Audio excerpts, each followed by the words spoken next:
By Christopher Rugaberwashington.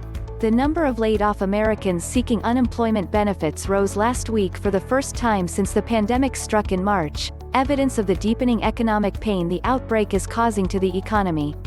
The rise in weekly jobless claims to 1.4 million underscores the outsize role the unemployment insurance system is playing among the nation's safety net programs, just when a $600 weekly federal aid payment for the jobless is set to expire at the end of this week.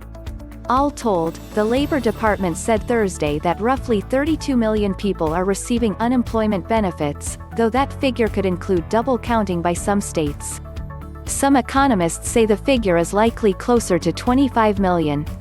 Last week's pace of unemployment applications, the 18th straight week it's topped 1 million, was up from 1.3 million the previous week.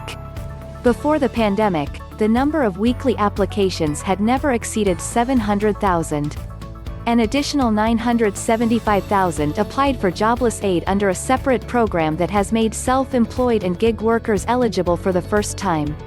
That figure isn't adjusted for seasonal trends, so it's reported separately. The resurgence of confirmed viral cases across the country has forced some businesses to close a second time or to impose tighter restrictions on customers in response to state mandates. The resulting pullback in business activity has hindered job growth and likely forced additional layoffs. The federal government's $600 weekly benefit for laid-off workers, which is in addition to whatever jobless aid a state provides, is the last major source of economic help from the $2 trillion relief package that Congress approved in March. A small business lending program and one-time $1.200 payment have largely run their course. Members of Congress are negotiating another aid package that might extend the $600 benefit, though likely at a lower level. Because of the $600 weekly federal benefit, roughly two-thirds of the unemployed are receiving more in aid than they earned at their former jobs, research has shown, a finding that's led Republicans to argue that it is discouraging people from returning to work.